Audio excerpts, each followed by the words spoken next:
Hello, welcome to the New Stack Context, a podcast where we review the week's hottest news in cloud-native technologies and look ahead to topics we expect will gain more attention in coming weeks.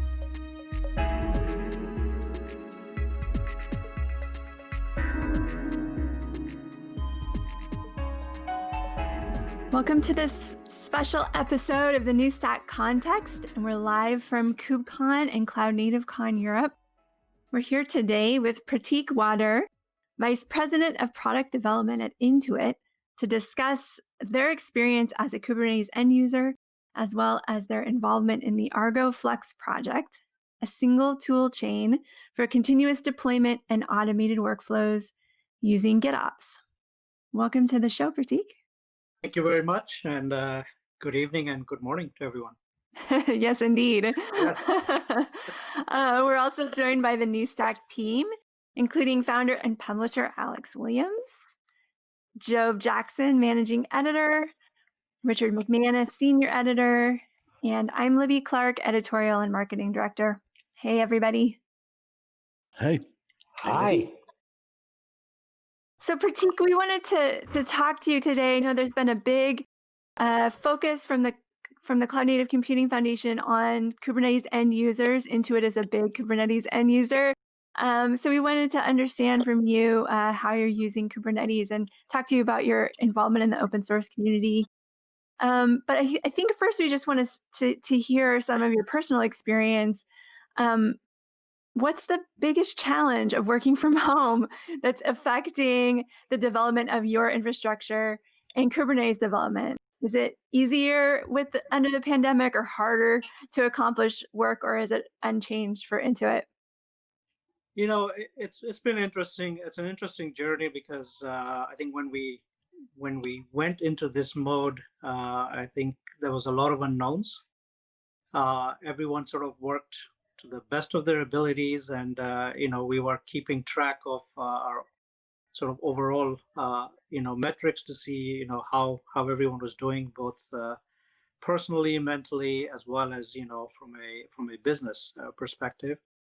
And to be honest, it's been surprisingly good. We've seen productivity stay pretty much flat, in some cases increase. But we've been keeping a close watch on our overall workforce, and we're noticing that it's coming at a cost, right? We're finding folks are working a lot more. The hours are blurring a lot more, right? So that's really an area that we're beginning to focus on now, right, as a company. So what are some of the ways that your team's keeping track of the projects and tasks? And have you kind of discovered new approaches? I know it is a challenging environment, as you say. Everybody's on 24/7. It is. So, I mean, one thing is that Intuit is a global company, right? So we have sites, in the US, we're in Mountain View, California, San Diego. We're in India, Israel, the UK, France. So as a company, we've been used to sort of working with remote members and sort of keeping track of our projects and our priorities in sort of a remote manner. So a lot of that, core, I would say, methodologies and techniques were in place, right? Some of the things that we have been working on more recently have to do with being completely virtual, right? So where in the past, I think if you looked at meetings, how are we measuring meetings or how are we actually conducting meetings?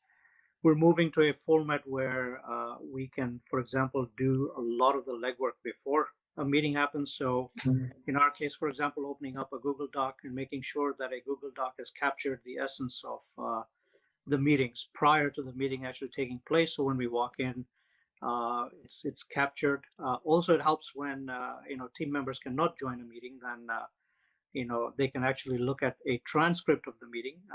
What we've noticed is that video recordings are good, but it's very hard to sort of watch a video, right?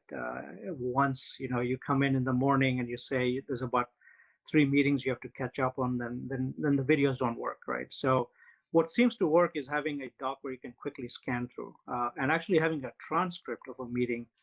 Folks are finding that that's even faster because they can quickly scan through the transcript and sort of figure out what the meeting was about and maybe look at the key decisions that were made, right? So there's some things like this that we're doing, right, which are helping, right, in general. That's really interesting about the transcripts. We rely on them more than ever.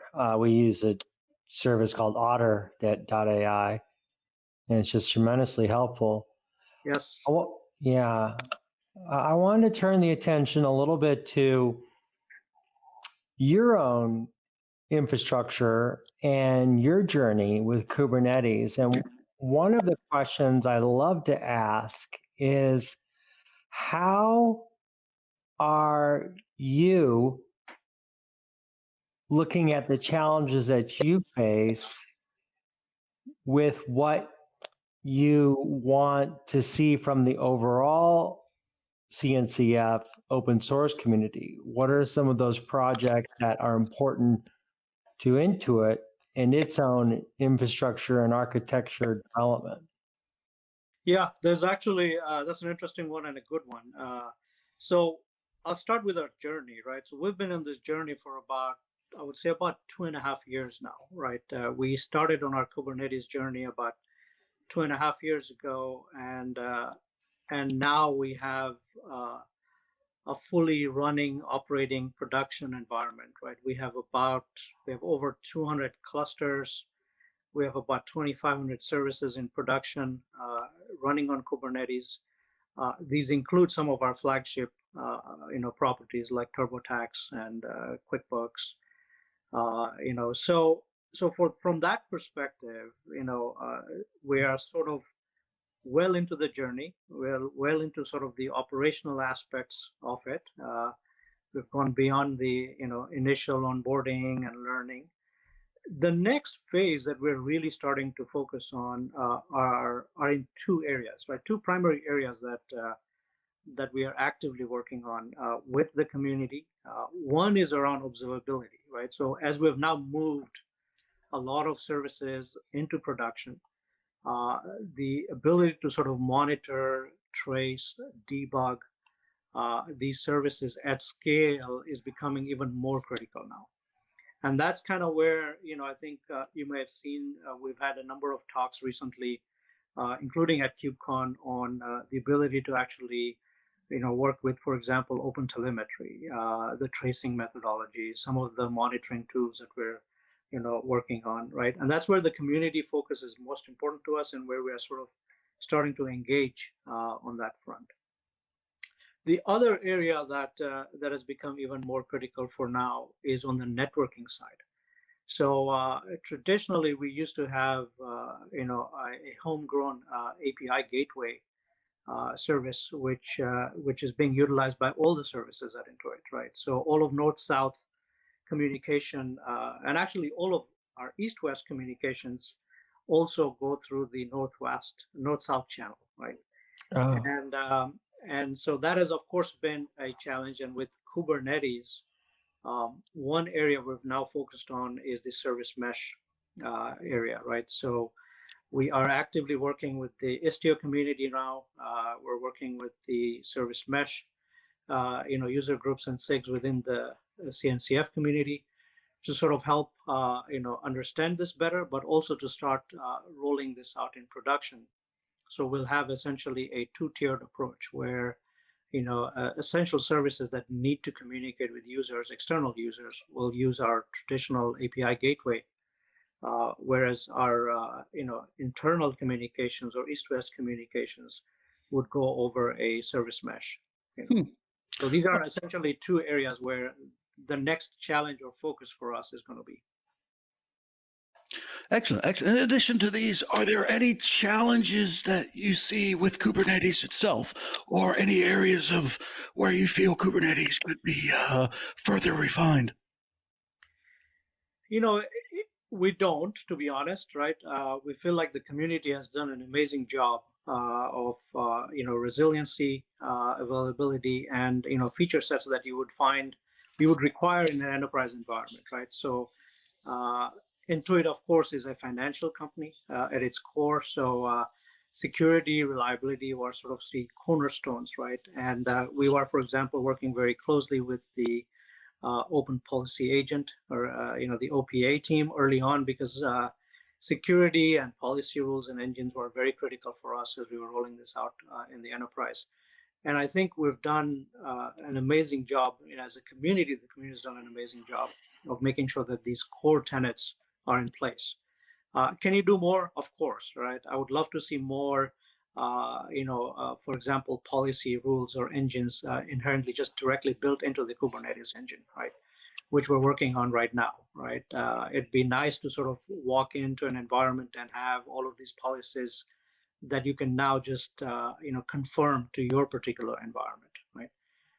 So there are things like that. RBAC is another one where, continuously we see improvements coming in.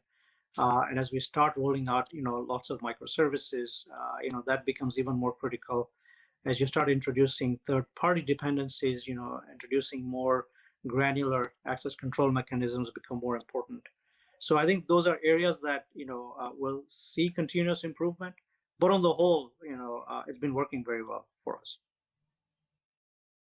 So Intuit has just upgraded its CNCF membership to a gold level. I'm just wondering how you've found the experience of being in the CNCF circle so far, and what are you looking to get out of it longer term?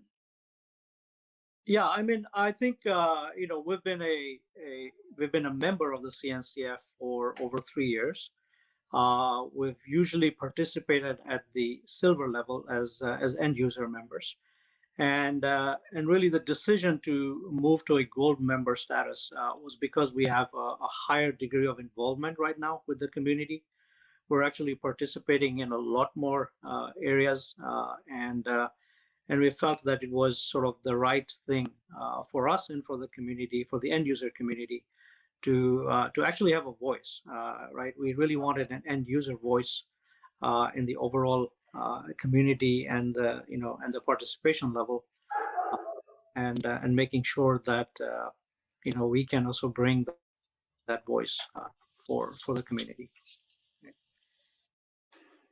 You're also very involved in the Argo project. I believe it originated at Intuit, correct? That's correct. The Argo project actually originated. I was the founder and CEO of a startup called Applatics, which was acquired by Intuit. And the Argo project was, initiated at Applatics, but actually grew in scope and in the number of projects at Intuit over the last 2 years. Primarily because we saw a need as we were growing our Kubernetes, infrastructure. We saw, areas where, that were lacking in the community and areas that we could, innovate on. And our goal, of course, has always been that, we're not a vendor, right? We want to make sure that the community, gets to benefit from everything we do, because we actually do use a lot of what's produced by the community, and the open source world. So it was just a natural way for us to contribute, Argo to the community and to the CNCF this year. So how does Argo compare to Flux, which is another GitOps project out of Weaveworks, and are the projects working together? Yes, I mean, we actually announced a relationship last year. I think it was either at KubeCon or reInvent, I forget, between AWS, the Weaveworks team, and Intuit. The Flux project is a sister project within the CNCF, a mix of projects of Argo, right? And we've both been focused on sort of the GitOps mechanism and the GitOps methodology. So it was natural for us as we were looking at sort of expanding the scope and sort of educating everyone around GitOps methodology and making that sort of a standard that we would work with, teams that were already working on this, right? So that was, we started working with the Flux team on essentially the GitOps engine, which is a core part of the Argo project. About last year, the bulk of the effort has actually been in taking this engine, the raw GitOps methodology or GitOps engine, out of the core Argo CD project so that it can be used by anyone, right? The idea being that we should sort of democratize the whole GitOps methodology and let it be used by anyone, right? You don't have to actually use Argo to use that, but it'll give you the same methodology and the tools. And in a similar manner, this is what we're doing with GitLab, for example. More recently, GitLab is using the GitOps engine also to sort of tie it into their core, products. So I want to ask you about the Argo CD operator, and how you're working now with OpenShift on it. And I'm curious how much you did leverage OpenShift's experience in building operators to build your own, because they do have a lot of experience in this regard. They really kind of developed the whole approach. It is, right. So, and it's interesting. First, I should state this, that the Argo CD operator is a contribution from Red Hat, right? So it's not something that we developed, right? It's actually contributed by Red Hat to the Argo project. And primarily we've been working with, the OpenShift team a lot over the past year because there's a lot of OpenShift customers that have started using Argo CD. And we wanted to provide a seamless experience for OpenShift customers to sort of fully leverage Argo CD, right? So the Argo CD operator was actually developed by Red Hat, contributed back to the community, and it includes some additional features that are unique, right? Like things like backup and restore, the visualization of the metrics that you see, using like industry tools, right? We're using Prometheus and Grafana, but these are now incorporated in the operator itself, right?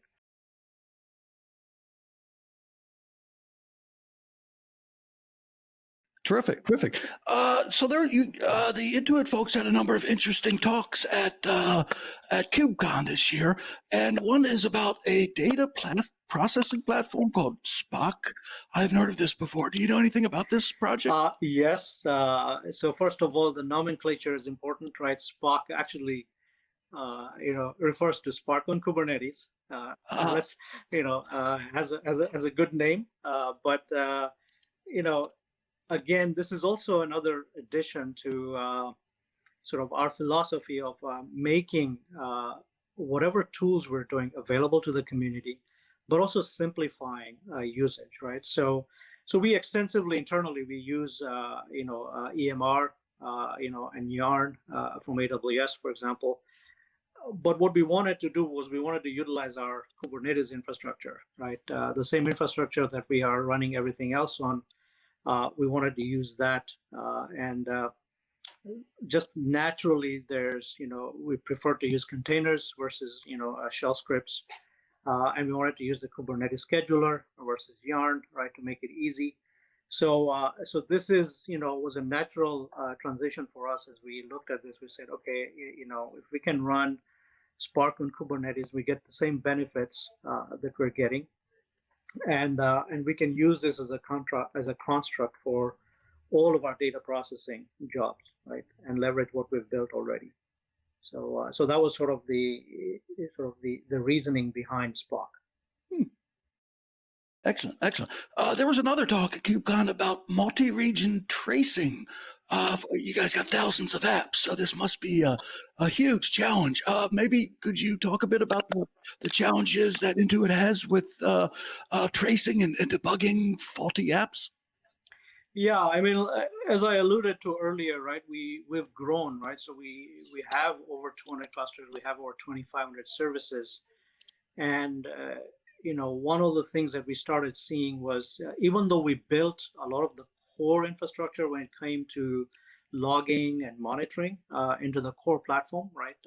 Utilizing Prometheus, and we use Splunk, for example, for logging. We use Wavefront for monitoring. Tracing was relatively new.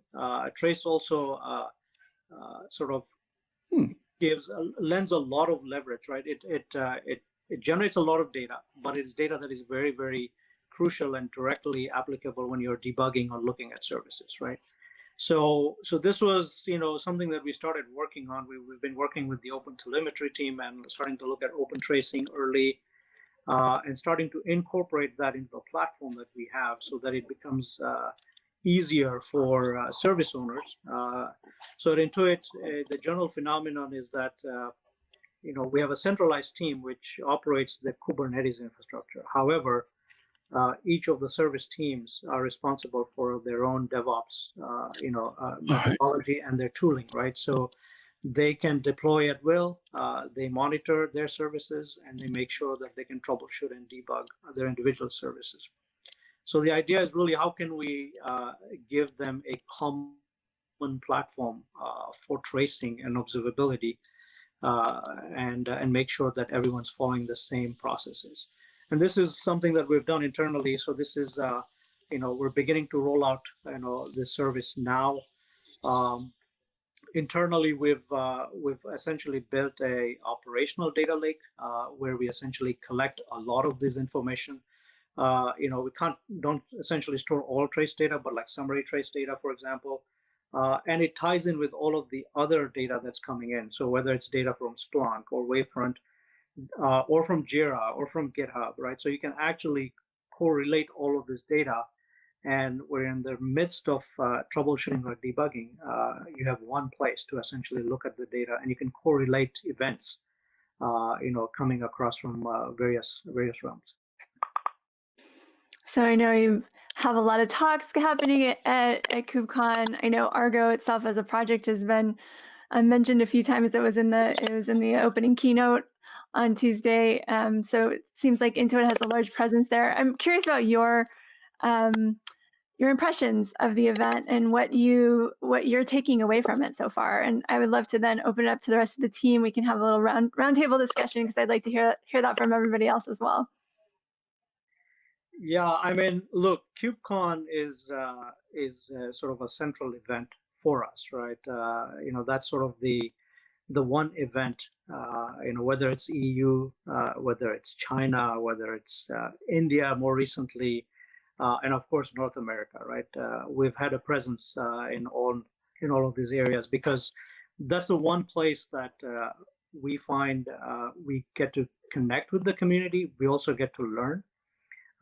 It's also one event where we make sure that we try and send a lot of our developers to, because that's also an area for them to learn about what's happening in the industry and then sort of bring it back and also contribute, of course, right? So the event, it's interesting, right? Of course, this is the first virtual event that we're seeing, and for the most part, it's been fun. I actually logged in late last night, to see what was going on, and started seeing some snippets this morning as well. And I think it's been quite successful, right? So I'm actually looking forward to the North American one because that'll be more closer to my time zone, and I can probably participate in it a lot better. Right now, I think my teams have been participating, and I've been hearing snippets in the morning or through Slack. Hallelujah to that. Yeah. Any surprises for you? Like anything that you found interesting or especially rewarding? Well, I think you can say that our announcement with Red Hat, as well as our participation level, has been interesting, right? I've been getting a lot of feedback and reach outs from a lot of the community on that. I think the community as a whole has been very supportive of the Argo project.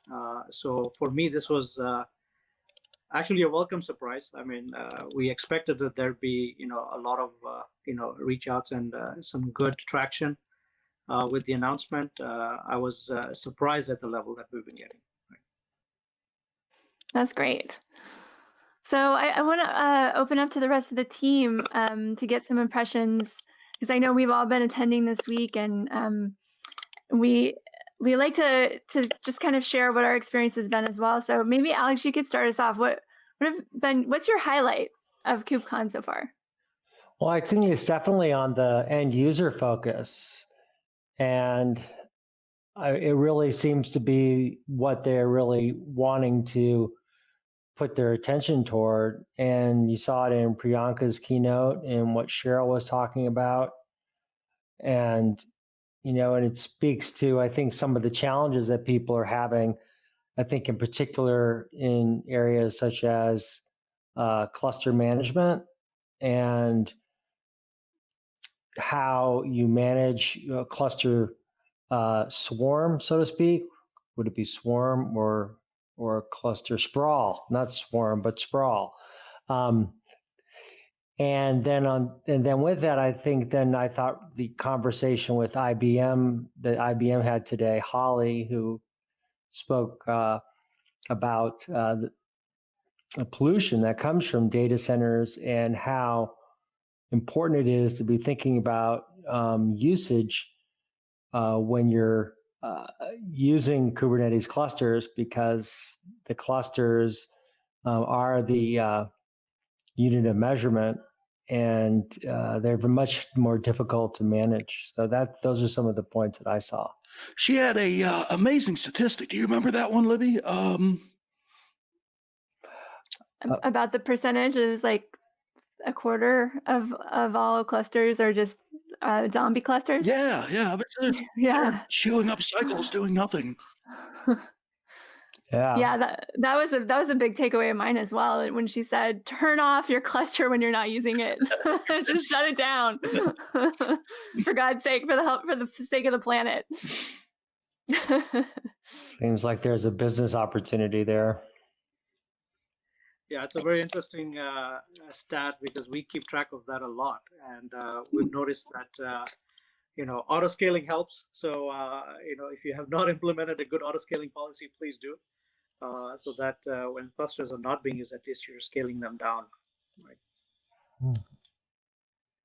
Seems like there's a community call to action there too, because she was talking about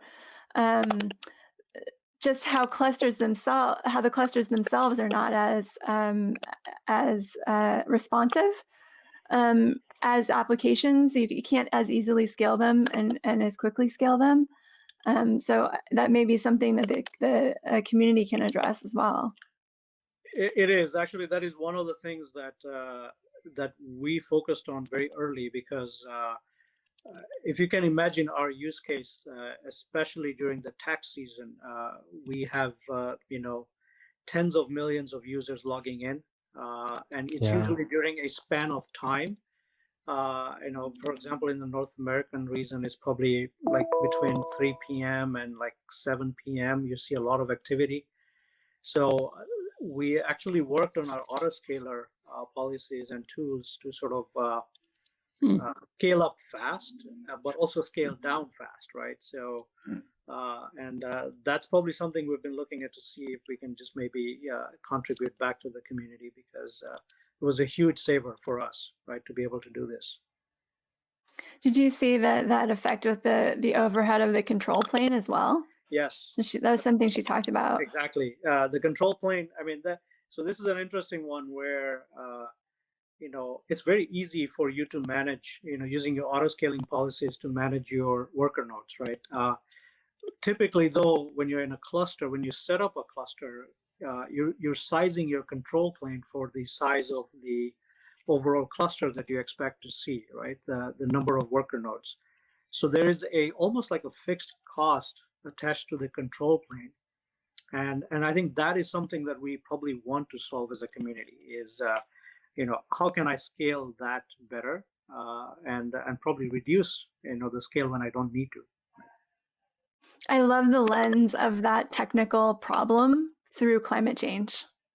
Yes. I think that was something that I had never seen at a tech conference before. Actually, it was a keynote on the effects of climate change, and then having some real actual, I guess, points to address, and I guess a to-do list for the community now and how to address it. So it's great. Chobe. I want to hear what your top takeaway was.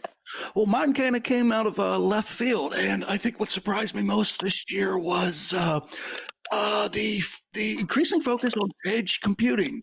Now, edge computing was called Internet of Things before that, and it's basically, it used to be known as embedded computing, and it's always been like next year's big thing. But this year, it really came into focus, thanks largely to Rancher's K3S. Now, this is a stripped down version of Kubernetes that can be easily deployed, but is meant to run primarily on in production settings. And Rancher, they've been having success with K3S over the past year in terms of downloads and deploys, and it kind of came into focus now that SUSE is in the process of acquiring Rancher. But there's a definite energy around K3S, and you really saw it this year. And what surprised me is, Rancher's Shannon Williams, I believe he's one of the co-founders, mentioned that he was so overwhelmed with the number of use cases that started pouring in, actually first at last year's KubeCon. And what was surprising is more people were coming to him to talk about Edge and K3S than the data center or the traditional hybrid cloud implementations, which I never really thought about it before. But yeah, it's and this kind of shifts the landscape quite a bit, actually. When you think about Kubernetes, you think about scalability and large scale services running, but at the edge, it's a different set of challenges. And what people are starting to find about Kubernetes, either through K3S or through other distributions, is that it answers a lot of other good needs. For instance, security, automation. IoT is just this field of verticals where there are platforms for different industries, and you have to find people to maintain it, and that's a problem. And so something like Kubernetes, which brings the portable workload capability, is like a godsend for a lot of industries. I think the danger here also is, as there's a shift of gravity, will there be a bifurcation of Kubernetes into two camps, the data center or the edge? I mean, they're different needs. Or, like Linux, will they be able to, Kubernetes be able to serve all the different users across the different use cases? One of the things that's noteworthy in that is some of the prior use cases that we actually saw for Kubernetes a few years ago were actually edge cases. And so I believe it was actually Rancher who was talking about Kubernetes basically being deployed to individual restaurants, I think part of the Chick-fil-A chain. And we've also heard about Kubernetes. Actually, one of the things you actually have heard is like this actually precedes Kubernetes with Mesos, and how Mesos was actually used on cruise ship networks. So they would actually have a server on each of their cruise ships. And so I wonder if this is just mini data centers, really, that we're starting to see emerge. Yeah, it's interesting because I recall when we first started playing with containers, not even Kubernetes, right? We started with Mesos, with Docker. Actually, the first exercise we did was take Mesos and start putting it on a Raspberry Pi, right? And just to see, hey, could we use that as a development platform, right? And and so it's very interesting with K3S now to kind of see that and to see, okay, this is a stripped down version of Kubernetes that could be used as a standalone environment, right?